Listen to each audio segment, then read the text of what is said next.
TV7 Israel News is made possible thanks to your generous donations. Shalom, good evening. This is TV7 Israel News broadcast to you from Jerusalem. And in today's top stories, Israeli Foreign Minister Yair Lapid stresses that Jerusalem's only goal regarding the Gaza Strip is to ensure peace and quiet for the southern residents of the Jewish state.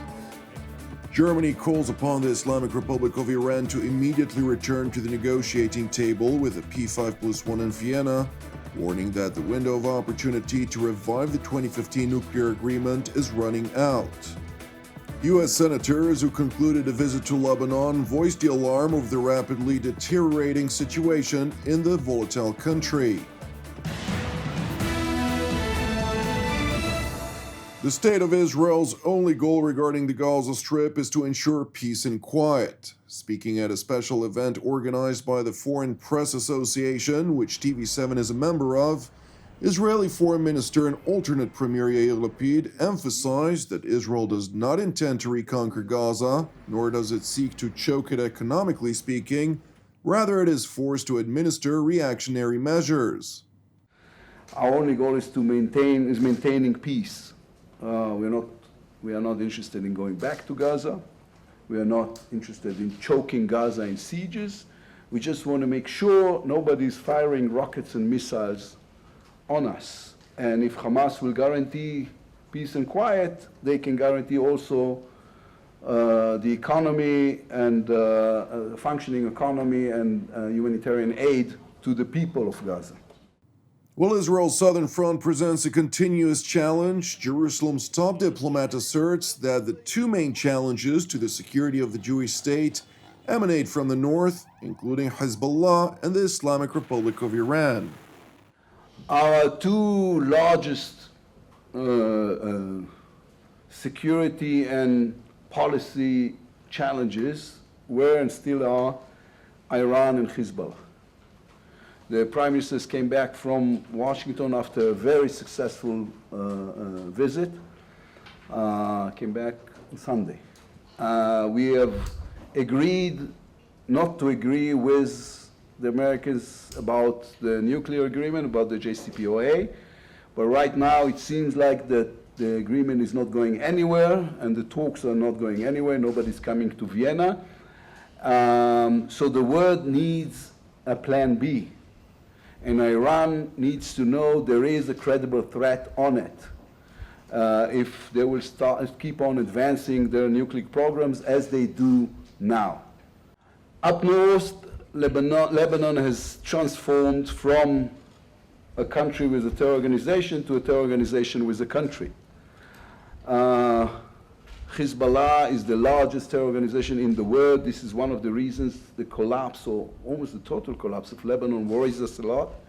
We are more than willing to reach out and grant any humanitarian aid necessary, and we will be more than happy to cooperate with the international community doing so. Asked during a subsequent Q&A session about the Biden administration's intention to reopen a U.S. Consulate General in East Jerusalem as a diplomatic mission for the Palestinians, Foreign Minister Lapid highlighted that Israel remains opposed to such a move, underscoring it would pose a challenge to the current makeup of the government, among other issues that may arise. We think it's a bad idea. And we've told Americans we think it's a bad idea because, for two reasons. One is, the consulate was there for 130 years, I know the history, but once it was closed, reopening it will send the wrong message. We feel it will send the wrong message, not only to the region, not only to the Palestinians, but also to other countries. And we don't want this to happen. And besides, we have an interesting yet delicate structure of our government, and we think this might destabilize this government, and I don't think the American administration wants this to happen. So both for political reasons, and politics and policy is always mixed, and on ideological and for ideological reasons, Jerusalem is the sovereign capital of Israel and Israel alone. and therefore we don't think it's a good idea. We know that the administration has a different way of looking at this, but since this is happening in Israel, we are sure that they are listening to us very carefully when we explain to them our point of view on this. The matter of Jerusalem is naturally a core point of contention for both Israel and the Palestinians. While Israel reinforces its claim to Jerusalem on biblical and historical grounds, the Palestinians regard Jerusalem as their own, basing their claims on UN Security Council Resolution 2234, which was adopted in 2016 when the United States, under the Obama administration, decided to abstain rather than veto a resolution which was drafted by Palestinian officials in cooperation with legal and diplomatic figures in Britain and subsequently presented to the Security Council by Malaysia, New Zealand, Senegal, and Venezuela.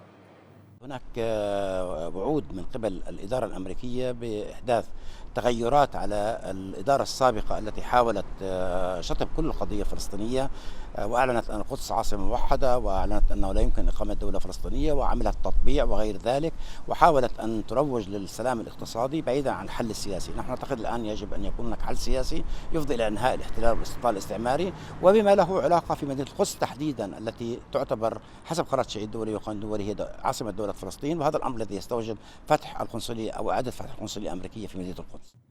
Despite Israel's voiced objection, U.S. State Department spokesman Ned Price highlighted that the Biden administration's commitment to reopen a U.S. consulate in an East Jerusalem neighborhood remains unchanged. When it comes to our CG in Jerusalem, Secretary Blinken has addressed this on a number of occasions. In May, he said, quote, "The United States will be moving forward with the process to reopen our consulate in Jerusalem." We don't have any updates to share at this time. Turning to Berlin, where a spokesman for the German Foreign Ministry, Christopher Berger, called upon the Islamic Republic to immediately return to the negotiating table in Vienna, warning Tehran that the window of possibility to revive the 2015 nuclear agreement will not remain open indefinitely. Wir fordern Iran mit Nachdruck dazu auf, mit einer konstruktiven Haltung und so schnell wie möglich an den Verhandlungstisch zurückzukehren. Wir sind dazu bereit, aber das Zeitfenster für Verhandlungen wird auch nicht unbegrenzt geöffnet bleiben. Asked whether any discussions were taking place between Germany and Iran behind closed doors, the German Foreign Ministry spokesman noted that there is close cooperation with France and Britain and also the United States, yet stopped short from unveiling any information over confidential discussions behind those closed doors with the Ayatollah regime. Zu möglichen vertraulichen Gesprächen kann ich Ihnen jetzt hier keine Auskunft geben. Es gibt eine enge Abstimmung insbesondere im E3-Rahmen, auch mit den USA, zur Frage, wie mit diesen Verhandlungen weiter umzugehen ist. Turning to Lebanon, where a number of U.S. senators concluded a two-day visit to Beirut, at the culmination of which they voiced the alarm over a rapidly deteriorating situation in the volatile country, which is seemingly fueled by deep-rooted corruption and malign Iranian influence. Lebanon is in freefall. It is a calamity happening in real time. We've seen this movie before, and it is a horror story. But the good news is that it can, it should, and hopefully it will be avoided. We heard also, very troublingly, about the potential for malign Iranian influence, particularly in providing fuel. There's no reason for Lebanon to depend on Iran. There are plenty of other sources of fuel without the potential severely damaging consequences of reliance on Iranian oil. This point has been made repeatedly by our ambassador. We strongly support her very articulate and forceful position on behalf of the United States. While the cynical Iranian exploitation of Lebanon's dire situation may become the so-called final nail, Lebanese President Michel Aoun evidently claimed that a new technocratic government of reform may be formed by week's end. We did hear good news today. In our first meeting this morning, President Aoun expressed confidence to us that a government would be formed by the end of the week. Similarly, in our meetings with the Speaker and the Prime Minister designate, they expressed confidence that we were perhaps a day or two away from the formation of a government. It is important to know that despite the voiced optimism, repeated efforts to form a new technocratic government have failed by two prior appointed candidates, seemingly in light of Hezbollah's repeated objections to Western-demanded reforms. Thank you for watching us. As part of TV7 Israel's prayer initiative, I would like to encourage you today to join the team and me here in Jerusalem to lift up Sweden in prayer for its salvation and peace, alongside prayers for our persecuted brothers and sisters worldwide, in addition to our ongoing prayers, of course, for the peace of Jerusalem and the salvation of Israel. I'm Jonathan Hessen, wishing you an Erev Tov U'Mevorach, and we will see you again tomorrow at the same time.